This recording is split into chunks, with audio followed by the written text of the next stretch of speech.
Today's question is, I have so many ideas and passions, but I struggle to commit to just one. How do I find my true calling? As an INFP myself, I've been through thousands of different passions, looking for all the right choice. I get excited about something and then I go full force on it and then it fizzles out and I go explore something else. And if you're an INFP as well, you've probably been through that. In this video, I want you to know why it happens, what you can do about it, what I've learned from my own personal experiences and the experience of coaching 100 plus INFPs one-on-one. And I've also wasted many, many years. I can pretty much say I've wasted a decade just following passions that weren't actually going to bring any significance to my life. And that sucked. That was not good. And I don't want you to do that either, because there's just so much wasted time where you could be moving the XP needle of your life forward. You could be taking actions that actually fulfill you and build on skills and dreams for your future, as opposed to things that just feel good in the moment, but don't actually satisfy you. Little sugary cookies, which are good when they're good, but you have to be intentional, right, about what you're doing. So one of the paradoxes here is that as an INFP, you use extroverted intuition, which is all about seeing new possibilities and novel connections between things, getting really excited about different opportunities. And we have so much potential to innovate, to create new things, to dream up new worlds, but not knowing where to plant your flag can be a real problem. And that sounds strange if you know anything about cognitive functions and your cognitive function stack as an INFP, because our dominant function is introverted feeling. This is all about knowing who you are and what you want. But how can we not know what we want? If that's our main focus in life, why do we get so lost?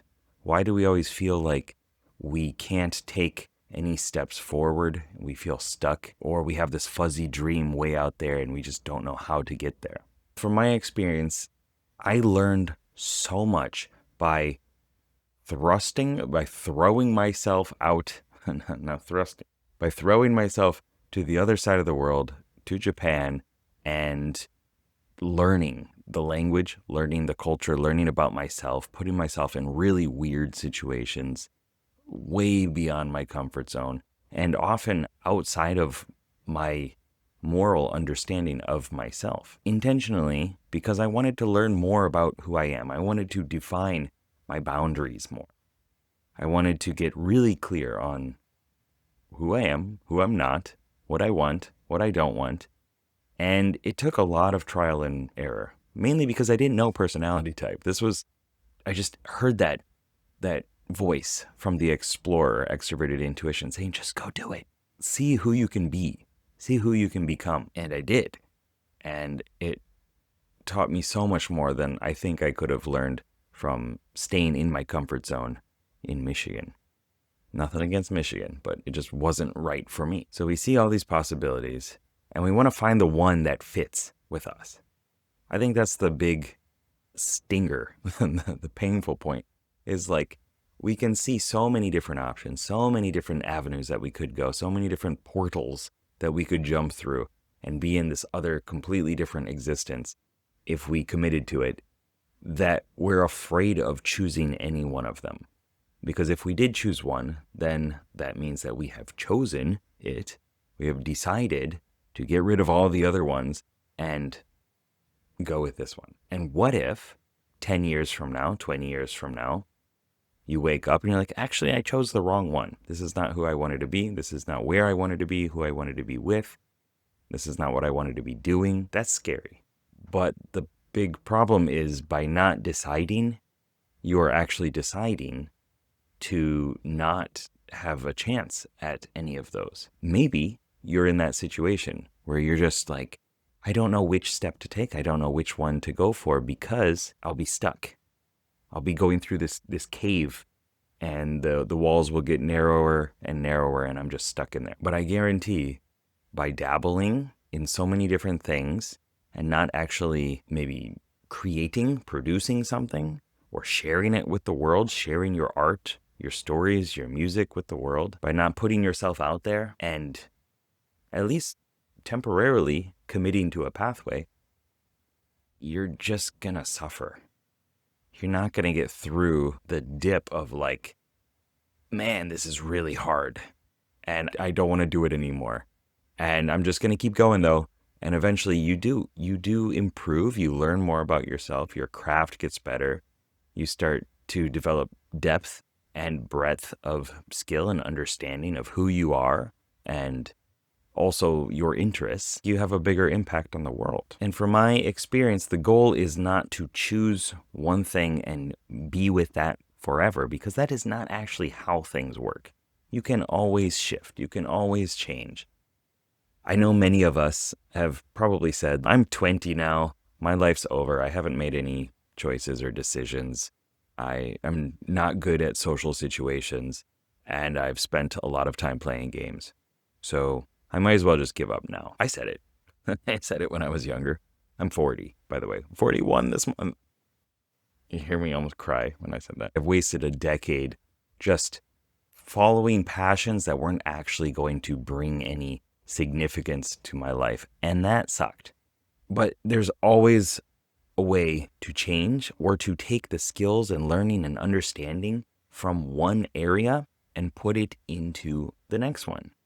The things that I've learned from playing World of Warcraft and role-playing games and all sorts of games and enjoying books and fantasy and stories, I was able to take that and merge it with self-development, with personality type, with parts work, therapy, neurolinguistic programming, hypnosis, authoring books, YouTube videos, all sorts of things. So it's not like you forget or you cannot use the interest that you've had, the passion that you've had. It's likely a matter of, okay, I've explored this for a long time. I'm still kind of interested in it, but I'm also interested in this. How can I merge those and innovate and create something new? And that is like true extroverted intuition. How do I take these two things, put them together, and then create something that I can share with the world? Like a meme, not like actually sharing memes, but like sharing ideas and concepts with the world by passing them on. That is extroverted intuition, and it's great. It's exciting. So if you are stuck in indecision right now, I want to give you permission from me, this random stranger on the internet, to just take a messy step, to just take a chance, see what happens, fail gloriously, and learn from it. Wrap that experience, wrap that struggle with gratitude. Say, okay, I learned something here. I got some XP. How can I put that into the next thing that I do, my next passion? And you do that enough and you will find something that is, oh, this is me. And you just can't get away from it. You've just been so infatuated with that idea that it just keeps coming up in every pursuit that you do. And that's a good feeling. It's exciting. And it's something that I believe the world needs.